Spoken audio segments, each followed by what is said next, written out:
नमस्कार साथियों, गांव की चौपाल में आप सभी का स्वागत है। आज हम बात करेंगे समाजवादी पार्टी की तरफ से 6वीं सूची जारी हो गई है, जिसमें 6 प्रत्याशियों के नाम हैं। वो हम आपको बताएंगे कौन कहां से चुनाव लड़ेगा, किस लोकसभा सीट से किसे उम्मीदवार चुना गया है।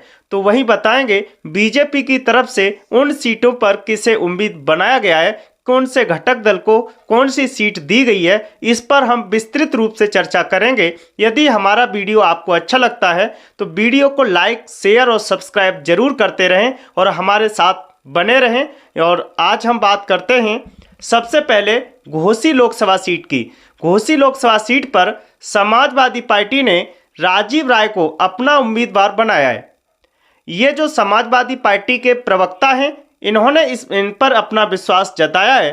तो वहीं बीजेपी की बात करें, एनडीए की हम बात करें तो एनडीए ने ये जो सीट है वो अपने घटक दल स्वहलदेव समाज पार्टी के राष्ट्रीय अध्यक्ष ओम प्रकाश राजभर को ये टिकट दी है। उन्होंने अपने बेटे अरविंद राजभर को यहाँ से प्रत्याशी बनाया है। तो राजीव राय और अरविंद राजभर के बीच यहाँ चुनाव होना है। तो मैं इस पर आपको यह भी बता दूं, इस सीट पर कुल मतदाता कितना है। तो यह माना जाता है कि इस सीट पर कुल मतदाता 15 लाख के आसपास में है। तो यहाँ सबसे ज़्यादा जो मतदाता है वो दलित मतदाता है और जिसकी जो संख्या है वो करीब 4.5 लाख है। उसके बाद यहाँ पर जो मतदाताओं की संख्या आती है वो मुस्लिम मतदाता हैं, जिनकी संख्या आसपास करीब 2.5 लाख के करीब है मानी जाती है। और तीसरे नंबर पर यहाँ यादव मतदाता आते हैं, जिनकी संख्या करीब यहाँ 1.25 लाख के आसपास मानी जाती है। इसके बाद यहाँ पर राजभर मतदाताओं की संख्या भी काफ़ी है, लेकिन संख्या करीब 1,25,000 मानी जाती है। उसके बाद यहाँ निषाद मतदाता भी करीब 37,000 है। ठाकुर ब्राह्मण मतदाताओं की संख्या करीब 1 लाख है और कुछ अन्य मतदाताएं भी हैं।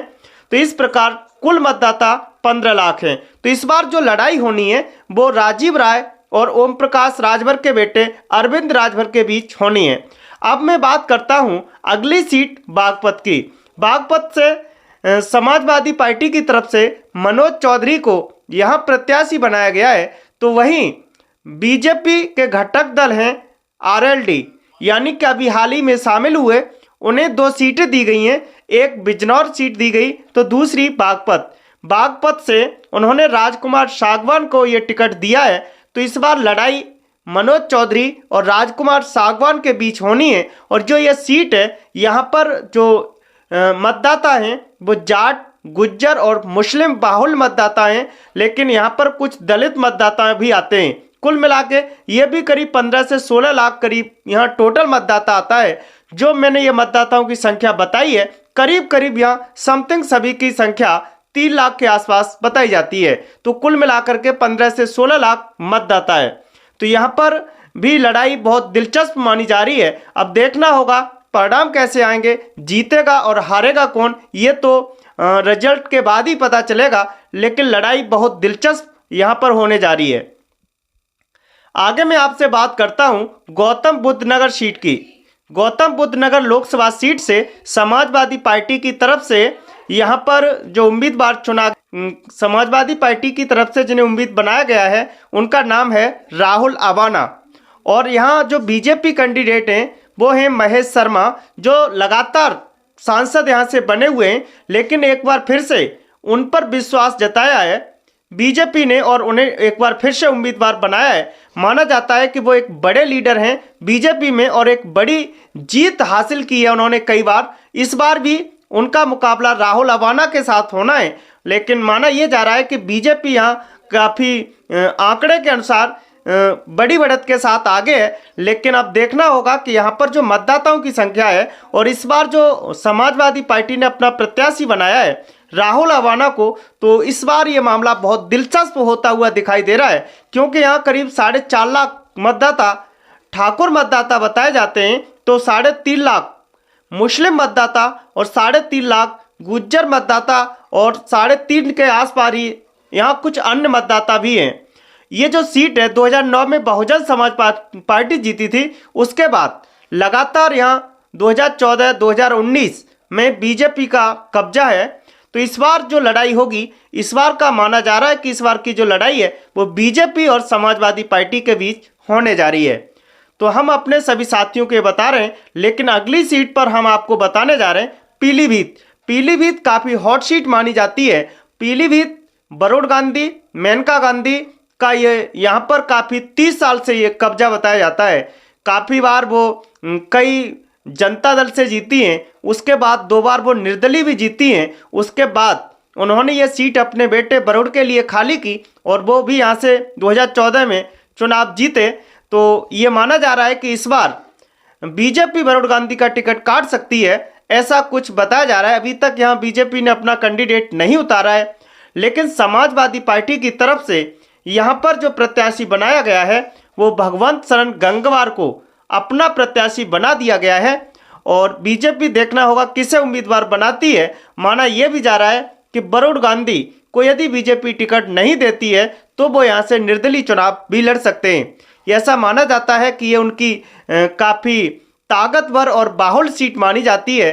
काफ़ी समर्थक उनके इस सीट पर हैं और ये माना जाता है कि यह सीट वो अपनी ताकत के साथ जीत भी सकते हैं। तो इस बार की जो लड़ाई है वो आपको पीलीभीत में त्रिकोणीय लड़ाई भी देखने के लिए मिल सकती है। और जब ये लड़ाई इस तरीके की बनती है तो मामला आपको और दिलचस्प होता हुआ दिखाई देगा।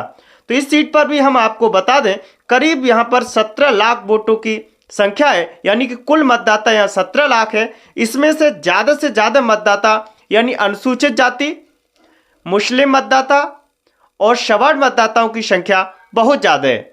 तो यहाँ कुल मिलाकर 17 लाख वोटर हैं। वही प्रत्याशियों के किस्मत का फैसला करेंगे इस बार यहाँ से कौन जीतेगा। तो लड़ाई बहुत दिलचस्प होने जा रही है। अगली सीट की बात करता हूँ मैं संभल की। संभल से जिया-उर-रहमान बरक को प्रत्याशी बना दिया गया है, क्योंकि उनके बाबा को यहाँ से लोकसभा का प्रत्याशी बनाया गया था समाजवादी पार्टी की तरफ से। हालांकि उनकी मृत्यु हो गई, इसके वजह से उनके पोते को यहाँ से उम्मीदवार बनाया गया है। और इस सीट पर ये मुस्लिम बाहुल सीट है, लेकिन इससे पहले ये यादव बाहुल सीट हुआ करती थी। यहाँ से ये मुलायम सिंह यादव की कर्म भूमि के नाम से भी जानी जाती है। चौधरी चरण सिंह की कर्म भूमि भी कहा जाता है इसे। लेकिन इस पर ज़्यादा से ज़्यादा यादव प्रत्याशियों का 6 बार इस सीट पर, लोकसभा सीट पर कब्जा रहा है।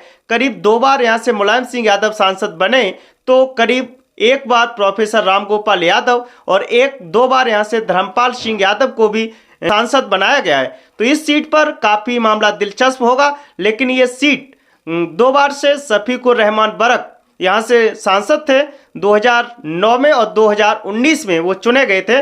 बीजेपी ने इस सीट पर सिर्फ 1 बार कब्जा किया है। बीजेपी भी अपना एक मजबूत प्रत्याशी यहाँ से तलाश रही है, जिससे उनकी ये फाइट जो लड़ाई है वो एकदम दिलचस्प हो सकती है। अब आपको देखना होगा कि 2024 की लड़ाई में कौन जीतेगा और कौन हारेगा, ये तो देखने से पता चलेगा। मैं आपको ये भी बता दूं, यहाँ करीब 8.5 लाख मुस्लिम मतदाता है, तो करीब 1.5 लाख यादव मतदाता इस सीट पर आता है। इस वजह से अब यह सीट मुस्लिम बाहुल सीट मानी जाती है।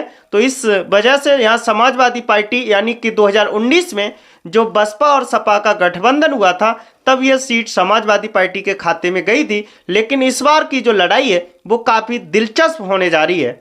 तो यहाँ पर करीब अन्य सामान्य और पिछड़ा वर्ग के जो मतदाता हैं, करीब वो 5.25 लाख हैं। तो इस प्रकार से मैंने आपको बताया कौन कहाँ से चुनाव लड़ेगा और कौन किस जाति के कितने मतदाता हैं। तो ये बात कहना बिल्कुल स्पष्ट है कि पार्टी अपने प्रत्याशियों को चुनती है, तो इस बात से कोई भी इनकार करता है कि वो कभी भी